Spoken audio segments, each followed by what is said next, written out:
Hoje vamos falar sobre esterogestação. O que é isso? Bom, pode ser novo para você, mas você vai entender um pouquinho o porquê que o bebezinho demanda tanto, ou seja, por que ele exige tanto da mãe nesse período que vai após o parto e até 3 meses.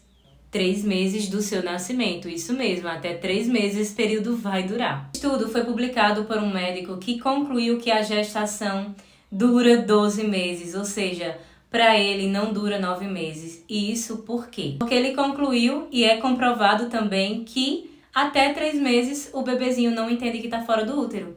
Então, o bebezinho nasce, mas ele ainda não sabe que está na Terra. Ou seja, ele não tem essa percepção. Ele está ainda meio perdido, ele ainda acha que ele é um só com a mãe. Por isso que o bebezinho chora e ele só se comunica através do choro. Por isso é paciência, né? Vocês precisam ter muita paciência nesse período, papai e mamãe, porque o bebezinho de vocês, ele ainda é muito frágil, né? E a gente precisa respeitar esse processo, certo? Porque quando a gente não respeita e a gente pula as etapas, né? Não vive direito esse processo, isso é também uma violência muito psicológica que causa danos presentes e também futuros.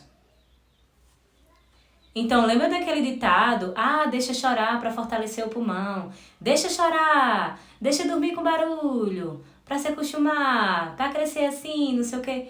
Isso tudo são crenças populares, culturais, mas isso já foi comprovado pelos pediatras que isso é realmente uma agressão psicológica à saúde do bebê. Então, vamos aprender na prática como a gente pode fazer com que esse período seja muito melhor para o bebê, porque também é muito estressante para o bebê, né? Ele sofre com essa adaptação, mas a gente pode tornar essa esterogestação bem mais fácil aqui fora, tá certo? E aí eu vou mostrar para vocês como é que a gente pode trabalhar isso.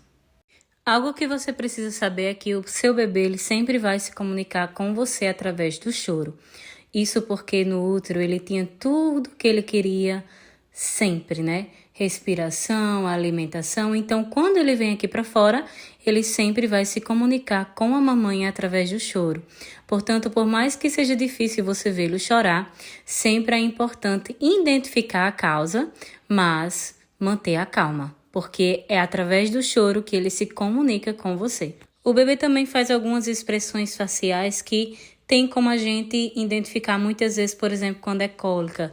Ele geralmente, quando é cólica, a expressão dele facial é de sofrimento, de dor, ele fica todo vermelhinho. O choro de cólica é um choro inconsolável. É um choro que mesmo você amamentando, dando banho, não é calor, não é frio, ele não para de chorar e a expressão dele facial realmente é de sofrimento. Já o chorinho de desconforto, que no caso calor, frio, fralda suja, geralmente é resmungando, né? E ele vai parando. O choro de fome, enquanto ele não for amamentado, ou seja, alimentado, ele vai continuar chorando e ele também fica muito agitado, querendo logo, logo, logo. E como é que eu sei que ele quer mamar, Rose? Primeiro sinalzinho também, a mãozinha na boca, virando o rostinho pro lado. E chorando, certo? Mas diferente de cólica, aquele choro bem gritante com expressão de sofrimento, o choro de fome. Ele é um choro que cessa logo após o bebê ser alimentado. Já o de cólica, o bebê segue chorando e aí a gente tem que fazer os métodos de massagem ou da medicação. Então, a orientação é que sempre que o seu bebezinho começar a chorar muito, resmungar, sempre identificar a causa, ou seja, não deixá-lo chorar por muito tempo. Vamos agora à questão dos métodos para tornar a sua rotina do seu bebê menos estressante, menos cansativa, ou seja, praticando a esterogestação aqui fora, ou seja, a vida no útero aqui fora. Então, a gente tem o primeiro método que é pacotinho, embrulhar o bebê, né? Pode ser com uma mantinha que não seja também muito quente, né? Você só tenha cuidado na questão do bebê não levar o paninho pro rosto, né? Tem que ter todo o monitoramento. Às vezes tem na internet aquelas mantas que já vêm com zíper, certo? Que são mais seguras. E também o que eu oriento é que sempre fiquem de olho na temperatura. Por quê? Porque se você for aquecer demais, ele vai ficar super agitado. Inclusive, o superaquecimento também é muito prejudicial à saúde do bebê. Assim como a hipotermia é perigoso, o aquecimento também.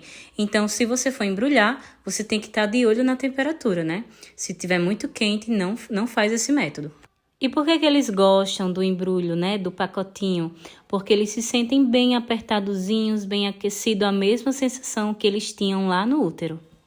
Segurar o bebezinho de lado ou de bruços, colocar sempre esse contato pele a pele, barriga com barriga, que ele tenha acesso a ouvir os seus batimentos, né, tanto do papai ou da mamãe, acesso assim perto do peito, certo? Isso também vai acalmá-lo muito nas cólicas e também quando ele estiver muito agitado, com dificuldade de dormir. Isso porque ele vai ouvir os seus batimentos e ele vai lembrar quando ele estava lá no útero. Os sons, a gente recomenda o ruído branco ou som do útero, você pode pesquisar aí no YouTube que tem diversos. Então, eles são recomendáveis e são eficazes, tá certo?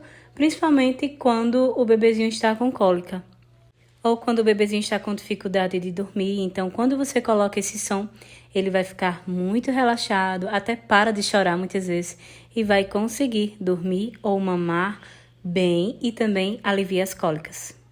Isso porque esses sons, eles imitam o som lá do útero.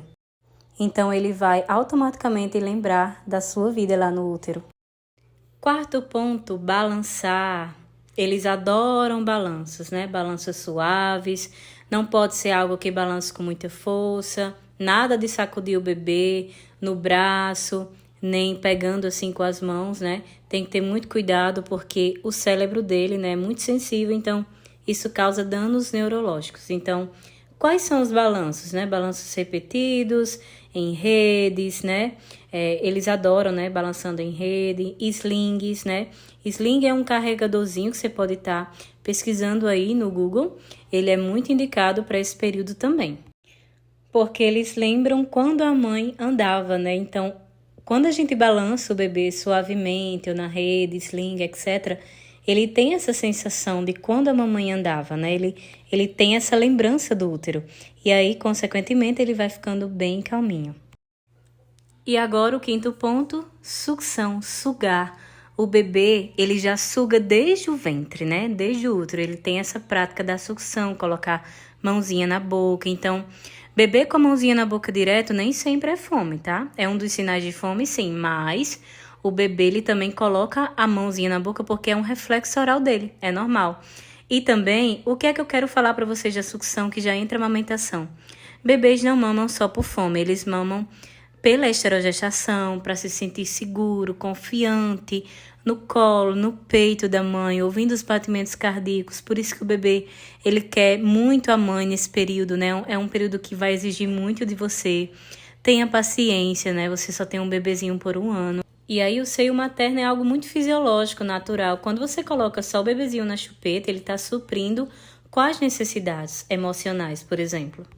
No seu seio ele encontra ternura, afeto, proteção, carinho. Por isso que ele sempre quer estar ali, mamando, mamando. Justamente porque ele quer estar ali, lembrando do útero, do tempo em que vocês dois eram um só. Por isso, sempre que o bebezinho quiser mamar, coloque. E vai ter vezes que você vai perceber, ele acabou de mamar, tá muito cheio, mas ele quer o peito. Por quê? Porque ele quer mamar para sentir-se seguro, para dormir. Os bebês, eles gostam de mamar para dormir. Não é fazendo seu peito de chupeta, mas quando ele está mamando, na amamentação libera um hormônio que é a melatonina. Então, ele tem a tendência a dormir bem e melhor. Isso ele não encontra na mamadeira e nem na chupeta. Outro ponto é a iluminação. Dentro do útero não há fonte de luz, então quando o bebezinho nasce, ele não gosta muito de claridade, ou seja, a luz de noite vamos trocar por luzes amarelas ou azuis, ou seja, luzes que liberam melatonina.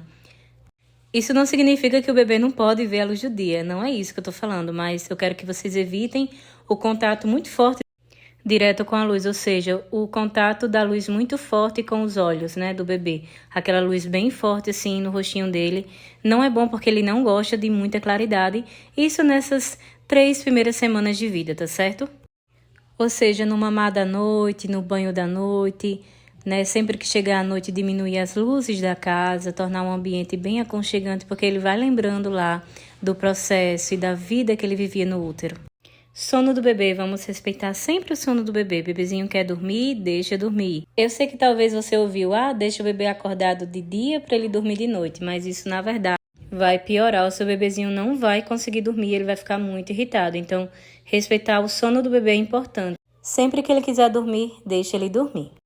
Toque, bebês gostam muito do toque, né? Desse contato de carinho, abraços, massagens, além de deixá-lo próximo ao peito para sentir os batimentos cardíacos, como eu disse anteriormente.